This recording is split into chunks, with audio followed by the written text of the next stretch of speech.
नमस्कार। आज हम अध्ययन करेंगे मानवीय जीवन में शिक्षा के उद्देश्य से objectives of education in human life. अंग्रेजों ने अपने शासनकाल में अंग्रेजी के अध्ययन पर बल देकर भारत के अंदर दो वर्ग उत्पन्न कर दिए थे।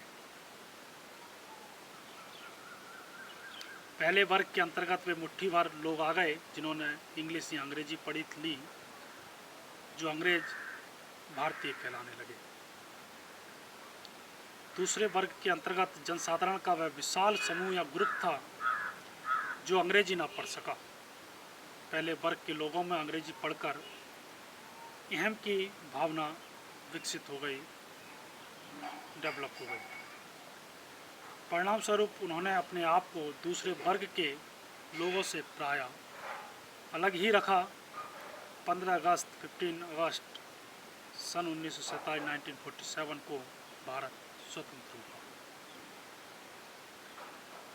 स्वतंत्रता प्राप्ति के बाद सर्वप्रथम इस बात को आवश्यक समझा गया कि अंग्रेजों ने भारत में उक्त दो वर्गों को पैदा करके जिस सामाजिक अंतर जो सोशल डिस्टेंस को विकसित किया है उसे समाप्त कर दिया जाएगा।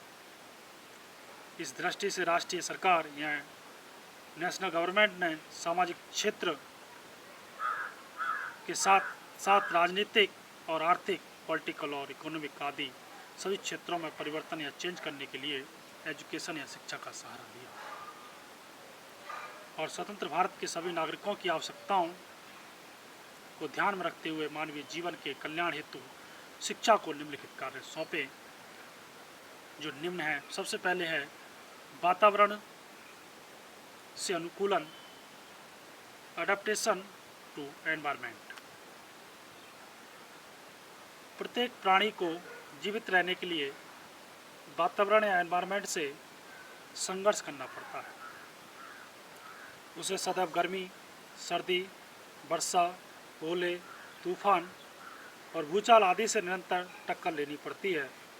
जो प्राणी अपने आप को वातावरण या एनवायरनमेंट से अनुकूलन या एडजस्टमेंट कर लेता है वह जीवित रह जाता है और जो नहीं कर पाता है वह नष्ट हो जाता है। शिक्षा मानव को या एजुकेशन मानव को वातावरण के साथ एडजस्टमेंट करना सिखाती है।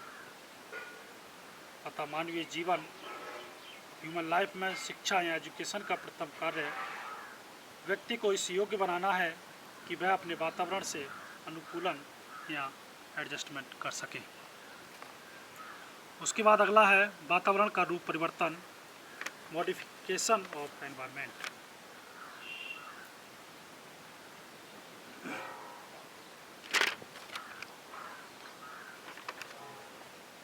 शिक्षा मानव में अच्छी आदतों का निर्माण करती है। इन आदतों की सहायता से मानव वातावरण या एनवायरनमेंट में आवश्यकता अनुसार चेंज भी करता है, परिवर्तन भी करता है। अतः शिक्षा का कार्य व्यक्ति को केवल वातावरण से अनुकूलन करना ही सिखाना नहीं, अपितु उसे इस योग्य भी बनाना है कि वह आवश्यकता पड़ने पर इसके रूप में भी परिवर्तन या मॉडिफिकेशन कर सके। आज के संघर्षपूर्ण संसार में एजुकेशन या शिक्षा के इस कार्य का विशेष महत्व है। हमारे देश में भी विभिन्न जातियों, प्रजातियों, धर्मों और भाषाओं ने जिस दूषित वातावरण का निर्माण कर रखा है वह किसी से छिपा नहीं है। इस दूषित वातावरण या एनवायरनमेंट में केवल एजुकेशन के द्वारा ही चेंज किया जा सकता है या मॉडिफाई किया जा सकता है। इसके बाद अगला है मानव को सभ्य बनाना, मेकिंग द मैन सिविलाइज्ड। प्रारंभिक अवस्था में मानव शिशु भी अन्य पशुओं की भांति बिल्कुल असभ्य होता है, अनसिविलाइज्ड होता है। उसकी इस आदिकालीन बर्बरता और असभ्यता को केवल शिक्षा या एजुकेशन के द्वारा ही दूर किया जा सकता है। अतः स्वतंत्र भारत में शिक्षा का मुख्य कार्य मानव को सभ्य बनाना भी है और शिक्षा के द्वारा मानव पढ़ना लिखना सीखता है, जिससे उसे अनेक विषयों का ज्ञान हो जाता है, नॉलेज हो जाती है। ज्ञान से उसकी रुचियों या इंटरेस्ट में सुधार होता है। रुचियों के सुधरने पर उसके आचरण भी सुधर जाते हैं और वह सभ्य या सिविलाइज्ड बन जाता है।